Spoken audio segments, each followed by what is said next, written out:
കാരണം ഞാൻ ഒന്ന് രണ്ട് ഏതോ ഒരു തവണ ഒരു സെഷൻ ചെയ്ത സമയത്ത് ഇങ്ങനെ പറഞ്ഞു, ഓക്കെ ഗോൾ സെറ്റ് ചെയ്യാൻ പറഞ്ഞു. അന്നേരം ഒരു പുള്ളി ഗോൾ സെറ്റ് ചെയ്തു, ഓക്കെ 1 കോടി പ്രോഫിറ്റ്. ഓക്കെ അന്നേരം കൊള്ളാം, 1 കോടി പ്രോഫിറ്റ് നല്ലതാണ്, ഒരു മീഡിയം സ്കെയിൽ ബിസിനസ് നല്ലൊരു പ്രോഫിറ്റാണ്. ചേട്ടൻ എന്ത് ബിസിനസ്സാണ് ചെയ്യുന്നത്? അല്ല ഞാൻ ബിസിനസ് തുടങ്ങിയിട്ടേ ഉള്ളൂ, അല്ല തുടങ്ങാൻ പോകുന്നേ ഉള്ളൂ. അതിന് എന്ത് ബിസിനസ്സാണ് തുടങ്ങാൻ പോകുന്നത്? അല്ല സാറിൻ്റെ ഒപ്പീനിയനിൽ ഏത് ബിസിനസ് ചെയ്യുന്നതാണ് നല്ലത്?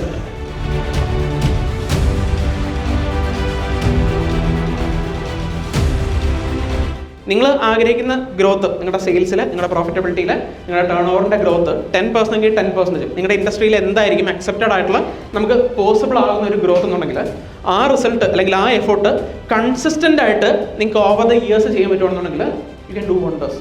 ഓക്കെ നമ്മളിപ്പം നിലവിൽ എന്തോ ചെയ്യുന്നത്, ഓക്കെ ഈ വർഷം നമ്മുടെ ഫിനാൻഷ്യൽ ഇയർ ഒക്കെ കഴിയുമ്പോൾ അല്ലെങ്കിൽ ഒരു വർഷം പുതിയതായിട്ട് തുടങ്ങുമ്പോൾ വിചാരിക്കും, ഓക്കെ എനിക്ക് ഈ വർഷം എൻ്റെ ബിസിനസ് കുറച്ചും കൂടെ മെച്ചപ്പെടുത്തണം.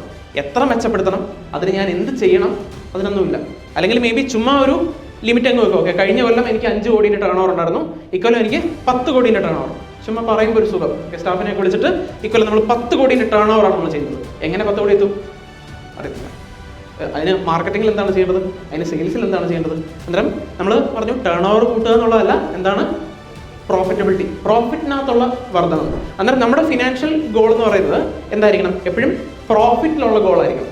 ഓക്കെ നമുക്ക് ക്യാഷിലോ അല്ലെങ്കിൽ ക്യാഷ് ഇസ് ദ റിയാലിറ്റി എന്ന് പറയുമ്പോഴും ക്യാഷിനകത്ത് നമുക്ക് ഗോൾ സെറ്റ് ചെയ്യാൻ പാടാണ്. നമ്മൾ പ്രോഫിറ്റിൽ ഗോൾ സെറ്റ് ചെയ്ത് ആ പ്രോഫിറ്റ് ക്യാഷ് ആയിട്ട് കൺവേർട്ട് ചെയ്യാൻ വേണ്ടിയിട്ട് റിസീവബിൾ മാനേജ്മെന്റ് പ്രോപ്പറായിട്ട് ചെയ്യുക എന്നുള്ളതാണ്. അങ്ങനെ പ്രോഫിറ്റ് ആയിട്ട് ഗോൾ സെറ്റ് ചെയ്യുന്ന സമയത്ത് അത് വെറുതെ ഒരു ഗോൾ വെച്ചിട്ട് കാര്യമില്ല. എന്ത് ചെയ്യണം? നിങ്ങളുടെ ആ പ്രോഫിറ്റ് അച്ചീവ് ചെയ്യാൻ നിങ്ങളെ ഹെൽപ്പ് ചെയ്യുന്ന ഫംഗ്ഷൻസ് ഉണ്ട്. അതാണ് നമ്മൾ പറഞ്ഞു ബിസിനസ്സിലെ കോർ ഫംഗ്ഷൻസ് അല്ലേ, മാർക്കറ്റിംഗ്, സെയിൽസ്, ഓപ്പറേഷൻസ്, HR. ആ റെസ്പെക്റ്റീവ് ഫംഗ്ഷൻസിൽ എന്ത് ചെയ്യും എന്നുള്ള അന്നേരം നമ്മുടെ ഫിനാൻഷ്യൽ ഗോളിൽ നമുക്ക് എന്തുമായിട്ട് ഇൻറ്റഗ്രേറ്റ് ചെയ്യണം? നമ്മുടെ ഫങ്ഷണൽ ആയിട്ടുള്ള ഗോളുകളുമായിട്ട് നമ്മൾ ഇൻറ്റഗ്രേറ്റ് ചെയ്യണം. അപ്പം സേ ഫോർ എക്സാമ്പിൾ എനിക്ക് അടുത്ത വർഷം നിലവിൽ എനിക്ക് 10 ലക്ഷം രൂപയാണ് എൻ്റെ പ്രോഫിറ്റ് എന്ന് വിചാരിക്കുക. 10 ലക്ഷം രൂപയാണ് എൻ്റെ പ്രോഫിറ്റ് എന്ന് വിചാരിക്കുക. ഓക്കെ നമ്മൾ ഗോൾ സെറ്റ് ചെയ്യേണ്ടത് എങ്ങനെയാണ്? അടുത്ത കൊല്ലം എനിക്ക് 20 ലക്ഷം രൂപ പ്രോഫിറ്റ് വേണം എന്നുള്ളതാണ് ഞാൻ ഗോൾ സെറ്റ് ചെയ്യേണ്ടത്. ഓക്കെ 20 ലാക്ക് പ്രോഫിറ്റ് ഞാൻ സെറ്റ് ചെയ്യണം. 20 ലാക്ക് പ്രോഫിറ്റ് എനിക്ക് അച്ചീവ് ചെയ്യണം. 20 ലാക്ക് പ്രോഫിറ്റ് അച്ചീവ് ചെയ്യണമെങ്കിൽ നമ്മൾ നേരത്തെ പറഞ്ഞു നമുക്ക് എക്സ്പെൻസ് ഉണ്ട്. നമ്മുടെ ബേസിക് റേഷ്യോ എന്തുവാണ്? Revenue minus expense equals profit. നമ്മൾ നോർമലി ഗോൾ സെറ്റ് ചെയ്യുന്നത് എന്തുവാണ്? നമ്മൾ സെയിൽസിൽ നമ്മൾ മുകളിൽ തുടങ്ങും. നമ്മൾ സെയിൽസിൽ ഗോൾ സെറ്റ് ചെയ്യും. ചിലപ്പോൾ സെയിൽസ് കൂടിയിട്ടുണ്ടായിരിക്കും, നേരത്തെ കണ്ട പോലെ തന്നെ പ്രോഫിറ്റ് താഴോട്ടായിരിക്കും. കാര്യമുണ്ടോ?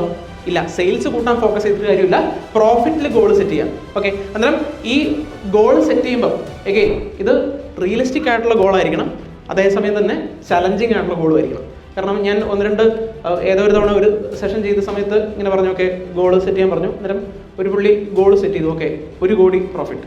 ഓക്കെ അന്നേരം കൊള്ളാം, 1 കോടി പ്രോഫിറ്റ് നല്ലതാണ്, ഒരു മീഡിയം സ്കെയിൽ ബിസിനസ് നല്ലൊരു പ്രോഫിറ്റാണ്. ചേട്ടൻ എന്ത് ബിസിനസ്സാണ് ചെയ്യുന്നത്? അല്ല ഞാൻ ബിസിനസ് തുടങ്ങിയിട്ടേ ഉള്ളൂ, അല്ല തുടങ്ങാൻ പോകുന്നേ ഉള്ളൂ. അതിന് എന്ത് ബിസിനസ്സാണ് തുടങ്ങാൻ പോകുന്നത്? അല്ല സാറിൻ്റെ ഒപ്പീനിയനിൽ ഏത് ബിസിനസ് ചെയ്യുന്നതാണ് നല്ലത്? ആ രീതിയിലായിരിക്കരുത്. നമ്മുടെ ബിസിനസ് എന്തായിരിക്കണം? നമ്മുടെ ഗോൾ എന്തായിരിക്കണം? പ്രോഫിറ്റബിൾ ആയിരിക്കണം. എന്നാൽ അതേസമയം അതെന്തും ആയിരിക്കണം? ചലഞ്ചിങ്ങും ആയിരിക്കണം. നമ്മുടെ ഗോള് റിയലിസ്റ്റിക് ആയിരിക്കണം, അതോടൊപ്പം തന്നെ എന്തായിരിക്കണം? ചലഞ്ചിങ് ആയിരിക്കണം. അതായത് നിങ്ങൾ ബിസിനസ് ചെയ്തുകൊണ്ട് പോകുമ്പോഴത്തേക്കും ഓർഗാനിക് ആയിട്ടുള്ള ഒരു ഗ്രോത്ത് നമ്മുടെ ബിസിനസ്സിൽ എപ്പോഴും ഉണ്ട്. നമ്മൾ പ്രത്യേകിച്ച് ഒന്നും ചെയ്തില്ലേ പോലും നമ്മൾ നേരത്തെ പറഞ്ഞ പോലെ നമ്മുടെ വേർഡ് ഓഫ് മൗത്ത് പബ്ലിസിറ്റിയും റെഫറലും ഒക്കെ വഴി തന്നെ ഓട്ടോമാറ്റിക്കലി ഒരു ഗ്രോത്ത് എല്ലാ കൊല്ലം ഉണ്ട്. അതിന് നിങ്ങൾ പ്രത്യേകിച്ച് വലിയ എക്സ്ട്രാ എഫോർട്ട് ഇടുവോ, നമ്മൾ ഈ ക്ലാസ് കൂടുവോ, ട്രെയിനിങ് അറ്റൻഡ് ചെയ്യുമോ, ഇതിൻ്റെ ഒന്നും ആവശ്യമില്ല. നോർമലി സംഭവിക്കും. ഓർഗാനിക് ഗ്രോത്തിന് വേണ്ടിയിട്ടല്ല നമ്മൾ എഫോർട്ട് ഇടുന്നത്, ഇനോർഗാനിക് ആയിട്ടുള്ള ഗ്രോത്തിന് വേണ്ടിയിട്ടാണ് നമ്മൾ എഫോർട്ട് ഇടുന്നത്. അന്നേരം അത് കുറച്ച് എന്തും കൂടെ ആയിരിക്കണം? ചലഞ്ചിങ് കൂടെ ആയിരിക്കണം. അന്നേരം നമ്മളത് പ്രോഫിറ്റിൽ നിന്ന് സ്റ്റാർട്ട് ചെയ്യുന്നു. നമ്മൾ ബോട്ടം അപ്പ് അപ്രോച്ചാണ് നമ്മൾ എടുക്കുന്നത്. മുകളിൽ നിന്ന് സെയിൽസിൽ നിന്ന് താഴോട്ടല്ല വരുന്നത്, പ്രോഫിറ്റിൽ നിന്ന് ഇങ്ങോട്ട് പോവുക, മുകളിലോട്ട് പോവുക. അന്നേരം ഓക്കെ 20 ലക്ഷം രൂപ എനിക്ക് പ്രോഫിറ്റ് വേണം.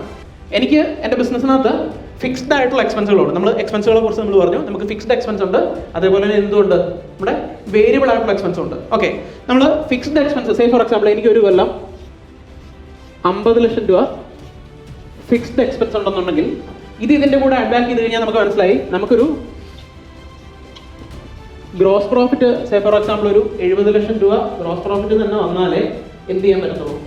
നമുക്ക് ഇതിലോട്ട് ഫൈനലി ടേക്ക് ഹോം പ്രോഫിറ്റ് ആയിട്ട് നമുക്ക് 20 ലക്ഷം രൂപ ഉണ്ടാക്കാൻ പറ്റുള്ളൂ. നമ്മൾ താഴേന്ന് തുടങ്ങി മുകളിലോട്ട് നമ്മൾ പ്രോഫിറ്റ് എന്താണ് വേണ്ട എന്നുള്ളത് തീരുമാനിക്കുക, സെയിൽസ് എന്താ അച്ചീവ് ചെയ്യണം.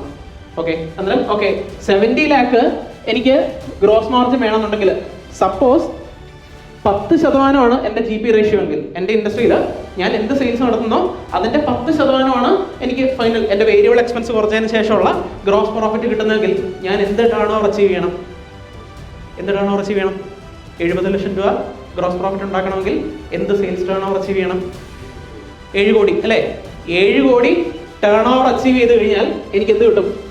7 CRന്റെ 10% 70 ലാക്ക് എനിക്ക് ഗ്രോസ് പ്രോഫിറ്റ് കിട്ടും. ആ 70 ലാക്കിൽ നിന്നും ഫിക്സ്ഡ് എക്സ്പെൻസ് കുറച്ച് കഴിഞ്ഞാൽ 20 ലക്ഷം രൂപ എനിക്ക് നെറ്റ് പ്രോഫിറ്റ് കിട്ടും.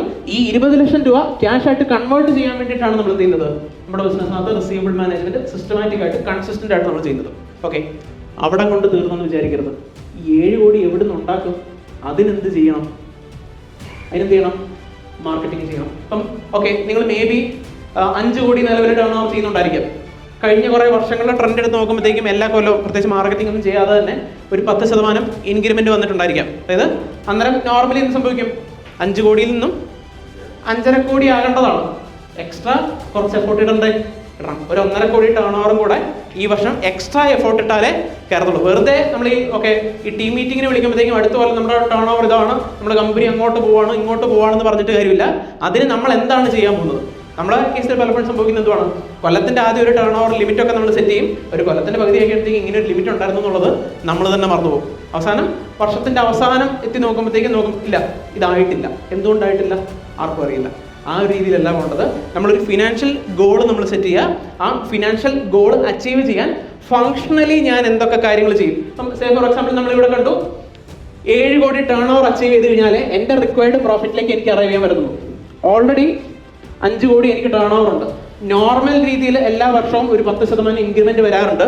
പ്രോഫിറ്റബിലിറ്റി ഞാൻ മെയിൻറ്റെയിൻ ചെയ്ത് കഴിഞ്ഞാൽ ഇതൊരു 5.5 കോടി ആകാൻ ചാൻസ് ഉണ്ട്. എക്സ്ട്രാ ഞാനൊരു 1.5 കോടി ടേൺ ഓവർ നടത്തേണ്ടതുണ്ട്. 1.5 കോടി ടേൺ ഓവർ നടത്തണമെങ്കിൽ എൻ്റെ സെയിൽസ് വാല്യൂ, എൻ്റെ on an average sales value 1.5 കോടി നമുക്ക് എക്സ്ട്രാ ടേൺ ഓവർ നമ്മൾ കണ്ടെത്തണം. 1.5 കോടി എക്സ്ട്രാ ടേൺ ഓവർ നമ്മൾ കണ്ടെത്തണം. ഓക്കെ, എൻ്റെ ഓൺ ആൻ ആവറേജ് 1 ലക്ഷം രൂപയാണ് എൻ്റെ ഒരു പ്രൊഡക്റ്റിൻ്റെ വില എന്ന് വിചാരിക്കുക. ഞാനൊരു കസ്റ്റമറിനെ പുതിയതായിട്ട് ഓൺബോർഡ് ചെയ്ത് കഴിഞ്ഞാൽ 1 ലക്ഷം രൂപയാണ് എനിക്ക് ഒരാളുടെ കയ്യിൽ നിന്ന് ബില്ല് ചെയ്യാൻ പറ്റുന്നതെങ്കിൽ നമ്മൾ എത്ര പുതിയ കസ്റ്റമറിനെ അക്വയർ ചെയ്യാൻ നമ്മൾ പ്ലാൻ ചെയ്യണം? 1.5 കോടി ഡിവൈഡഡ് ബൈ 1 ലക്ഷം എത്ര? 150 അല്ലേ? 150 കസ്റ്റമേഴ്സിനെ ഞാൻ പുതിയതായിട്ട് കണ്ടെത്തണം. 150 കസ്റ്റമേഴ്സിനെ 150 കൺവേർഷൻസ് ഞാൻ നടത്തണം. 150 കൺവേർഷൻസ് ഞാൻ നടത്തണമെങ്കിൽ എത്ര എൻക്വയറികൾ ഞാൻ ജനറേറ്റ് ചെയ്യണം? നോർമലി എൻ്റെ ഒരു കൺവേർഷൻ റേഷ്യോ എന്ന് പറയുന്നത് 10%. നോർമലി എൻ്റെ കൺവേർഷൻ റേഷ്യോ എന്ന് പറയുന്നത് 10% ആണെങ്കിൽ എത്ര എൻക്വയറികൾ ഈ വർഷം പുതിയതായിട്ട് സംഭവിക്കണം? 1500 എൻക്വയറികൾ പുതിയതായിട്ട് ജനറേറ്റ് ചെയ്യണം. ഇങ്ങനെയാണ് നമ്മൾ എന്ത് ചെയ്യുന്നത്? നമ്മുടെ ഫിനാൻഷ്യൽ ഗോളിനെ ഫങ്ഷണൽ ഗോളുകളുമായിട്ട് നമ്മൾ ഇന്റഗ്രേറ്റ് ചെയ്യുന്നത്. ഇപ്പം നിങ്ങൾക്ക് നിങ്ങളുടെ മാർക്കറ്റിംഗ് ഗോൾ കിട്ടിയില്ലേ? മാർക്കറ്റിംഗ് വഴി നിങ്ങൾ 1500 എൻക്വയറികൾ ജനറേറ്റ് ചെയ്യണം. 1500 എൻക്വയറി ജനറേറ്റ് ചെയ്യാൻ ഞാൻ എന്ത് ചെയ്യും? ഞാൻ എന്ത് മാർക്കറ്റിംഗ് ക്യാമ്പയിൻ ചെയ്യും? സ്വാഭാവികമായിട്ടും അതിന് കുറച്ച് എക്സ്ട്രാ എമൗണ്ട് സ്പെൻഡ് ചെയ്യേണ്ടി വരും. വീണ്ടും ഇത് നമ്മൾ റീവർക്ക് ചെയ്യേണ്ടി വരും. കാരണം ഈ 1500 സ്പെൻഡ് ചെയ്യണമെന്നുണ്ടെങ്കിൽ നമ്മുടെ എക്സ്പെൻസ് കുറച്ച് കൂടിയിട്ടുണ്ട്, ഫിക്സ്ഡ് എക്സ്പെൻസ് കുറച്ച് കൂടിയിട്ടുണ്ട്. വീണ്ടും നമ്മളിതിനെ എന്ത് ചെയ്യേണ്ടി വരും? റീവർക്ക് ചെയ്യേണ്ടി വരും. അന്നേരം ഇവിടെ നമുക്ക് ഒരു കറക്റ്റീവ് ആക്ഷനായി നമ്മൾ വെറുതെ എനിക്ക് ഈ വർഷം പ്രോഫിറ്റ് ഉണ്ടായിരുന്നു, പ്രോഫിറ്റ് അച്ചീവ് ചെയ്തില്ല, എന്ത് പറ്റി ആർക്കും അറിയില്ല. അതിൽ നിന്നും ഇവിടെ എന്താ സംഭവിക്കുന്നത്? ഈ വർഷം പ്രോഫിറ്റ് അച്ചീവ് ചെയ്തില്ല. ഞാൻ 20 ലക്ഷം രൂപ പ്രോഫിറ്റ് ഞാൻ എക്സ്പെക്ട് ചെയ്തായിരുന്നു. എന്തുകൊണ്ട് അച്ചീവ് ചെയ്തില്ല?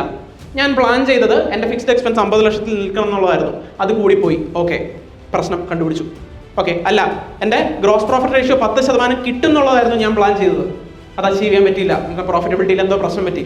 ഇനിയല്ല, ഇത് 150 കസ്റ്റമേഴ്സിനെ കൺവേർട്ട് ചെയ്യണമെന്നായിരുന്നു ഞാൻ വിചാരിച്ചത്. 150 കസ്റ്റമേഴ്സിനെ കൺവേർട്ട് ചെയ്യാൻ 1500 എൻക്വയറികൾ ജനറേറ്റ് ചെയ്യണമായിരുന്നു എൻ്റെ മാർക്കറ്റിംഗ് ആക്ഷൻ വഴി. പക്ഷേ 1500ന്റെ സ്ഥാനത്ത് വെറും 100 എൻക്വയറി മാത്രമേ എനിക്ക് ജനറേറ്റ് ചെയ്യാൻ സാധിച്ചുള്ളൂ. എവിടെയാണ് പ്രശ്നം?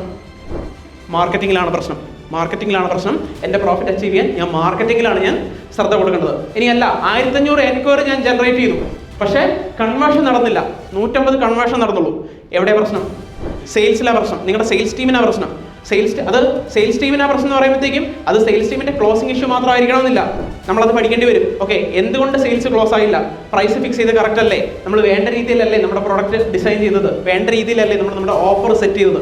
അതോ ഇനി സെയിൽസിന്റെ ക്ലോസിംഗിന്റെ പ്രശ്നമാണോ? അങ്ങനെയാണെങ്കിൽ എന്ത് ചെയ്യണം? നമ്മുടെ സെയിൽസ് ടീമിനെ ട്രെയിൻ ചെയ്യണം, പ്രോപ്പറായിട്ട് ട്രെയിൻ ചെയ്ത് ഡെവലപ്പ് ചെയ്യണം. ഇവിടെ എന്താ നമ്മുടെ നിലവിലത്തെ അവസ്ഥയും ഇപ്പോഴത്തെ അവസ്ഥയും തമ്മിലുള്ള വ്യത്യാസം എന്താണ്? നമ്മുടെ പ്രശ്നം എന്താണെന്നുള്ളത് നമ്മൾ പിൻ പോയിന്റ് ചെയ്തു, കണ്ടുപിടിച്ചു, അതിനുള്ള കറക്റ്റീവ് ആക്ഷനും നമുക്ക് എടുക്കാൻ പറ്റി. ഓക്കെ ആണോ? ക്ലിയർ ആണോ? ഈ ഒരു രീതിയിലായിരിക്കണം. എന്നാൽ നമ്മുടെ ബിസിനസ്സിനകത്ത്, ഫിനാൻഷ്യൽ ഗ്രോത്തിനകത്ത്, നമ്മുടെ ബിസിനസ്സിനകത്ത് നമ്മൾ അല്ലെങ്കിൽ ആഗ്രഹിക്കുന്ന ഒരു ലെവലിലേക്ക് എത്തണമെന്നുണ്ടെങ്കിൽ ഇത്രേ ഉള്ളൂ. എല്ലാത്തിനും ഒരു കൃത്യമായിട്ടുള്ള ഒരു പ്ലാൻ ക്രിയേറ്റ് ചെയ്യുക എന്നുള്ളതാണ്. നമ്മൾ ബഡ്ജറ്റ് എന്നുള്ള ടേം അല്ല യൂസ് ചെയ്യേണ്ടത്, എന്തുകൊണ്ട് പ്ലാൻ എന്നുള്ള ടേമാണ് യൂസ് ചെയ്യുന്നത്. കാരണം ബഡ്ജറ്റ് കുറച്ചും കൂടെ ഫിക്സ്ഡ് ആണ്, ഒരു റിജിഡ് ആണ്. ബഡ്ജറ്റ് എന്നുള്ളതിനെക്കാട്ടിലും കുറച്ചും കൂടെ കറക്റ്റ് ആയിട്ടുള്ള ടൈം എന്താണ്? പ്ലാനാണ്. പക്ഷേ പ്ലാനിനകത്ത് എന്ത് വരും? പ്ലാനിനകത്ത് മാറ്റങ്ങളുണ്ടാവും. മാറ്റങ്ങൾ വരുമ്പോൾ എന്ത് ചെയ്യും? നമ്മൾ ഒരിടത്ത് പോയി കഴിഞ്ഞാൽ മറ്റൊരിടത്ത് പിടിക്കും. ആ ഒരു രീതിയിൽ കൺസിസ്റ്റൻ്റ് ആയിട്ട് മുമ്പോട്ട് പോകുമ്പോഴാണ് എന്ത് ചെയ്യുന്നത്? നമ്മുടെ ബിസിനസ്സിനകത്ത് നമ്മൾ ആഗ്രഹിക്കുന്ന പ്രോഫിറ്റ് നമുക്ക് അച്ചീവ് ചെയ്യാൻ സാധിക്കുന്നത്.